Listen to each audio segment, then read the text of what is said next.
एक डॉलर की कीमत लगभग 95 रुपए के बराबर हो चुकी है। पिछले 4 महीनों में ये 5 रुपए से भी ज्यादा बढ़ चुका है। यहाँ तक कि अफगानिस्तान की करेंसी भी इंडिया की करेंसी से 1.5 गुना ज्यादा पावरफुल हो चुकी है, लेकिन कोई इस चीज के बारे में बात नहीं कर रहा। लेकिन आज मैं आपको बताऊंगा कि इंडियन करेंसी ग्लोबल मार्केट में इतनी ज्यादा क्यों गिरती जा रही है। देखो, पहला कारण है कच्चे तेल का आयात। इंडिया क्या है, अपनी जरूरत का 80% से भी ज्यादा तेल विदेशों से मंगवाता है।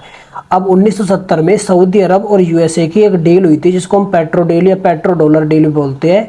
उसका ये मतलब था कि जितना भी तेल बिकेगा आज के बाद से वो सिर्फ और सिर्फ यूएस डॉलर में बिकेगा। तो इसके लिए इंडिया को जब तेल खरीदना है तो उसके लिए इंडिया को चाहिए डॉलर। अब डॉलर लेने के लिए इंडिया इंटरनेशनल मार्केट में जाएगा, वहां पर क्या होगी, डॉलर की ज्यादा से ज्यादा डिमांड होगी। अब डॉलर की डिमांड बढ़ जाएगी तो यूएस के डॉलर के दाम भी बढ़ जाएंगे और इंडियन रुपये के दाम भी कम हो जाएंगे। अब एट प्रेजेंट में चल रहा है वॉर, जिसमें ईरान, कुवैत, ओमान, बहरीन जैसे देश अपने तेल की प्राइस को बढ़ा रहे हैं धीरे धीरे। तो इसका सीधा सीधा मतलब है कि इंडियन रुपया धीरे धीरे गिरता जाएगा। अब दूसरा कारण क्या है, विदेशी निवेशकों का, फॉरेन इन्वेस्टर्स का। फॉरेन इन्वेस्टर्स इंडियन मार्केट में अपना शेयर लगाते, रुपया लगाते, लेकिन जैसे ही अमेरिका में ब्याज दर बढ़ाई जाती है, अमेरिका के फेडरल रिजर्व बैंक के द्वारा ब्याज दर बढ़ाई जाती है, सभी फॉरेन इन्वेस्टर सिक्योरिटी और प्रॉफिट की वजह से यूएसए के मार्केट में अपना शेयर लगाते हैं। अब वो जितना ज्यादा यूएसए के मार्केट में अपना स्टॉक लगाएंगे उतनी डॉलर की प्राइसेस बढ़ेंगी। अब देखो, तीसरा कारण क्या है, व्यापार में घाटे का। अब इंडिया क्या है, चीजों को एक्सपोर्ट भी करता है, मतलब भारत से बाहर भी भेजता है, और चीजों को भारत में भी मंगाता है, मतलब इम्पोर्ट भी करता है। अब भारत में वो इम्पोर्ट क्या क्या चीजें करता है, ऑयल हो गया, इलेक्ट्रॉनिक हो गया, मतलब ऐसे काफी सारे सामान हो गए। अब एक्सपोर्ट करने के मामले में भारत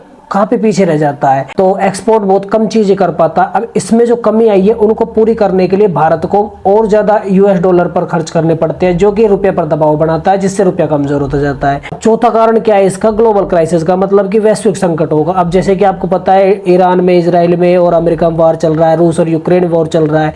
अब इससे क्या है कि इन्वेस्टर जितने भी वो घबरा जाते हैं। अब वो घबराएंगे तो उनके सामने गोल्ड और डॉलर दो ही सबसे ज्यादा सेफ एंड सिक्योर चीजें दिखती है, तो गोल्ड और डॉलर पर इन्वेस्ट करने लग जाते हैं। इससे क्या होगा, डॉलर की मार्केट प्राइस बढ़ती जाती है और रुपया गिरते जाता है। इसी की वजह से गोल्ड की प्राइस भी बढ़ती जाती है। तो मैं उम्मीद करता हूं कि अब आपको अच्छे से पता लग गया होगा कि डॉलर की प्राइसेस दिन ब दिन बढ़ती क्यों जा रही है इतनी ज्यादा।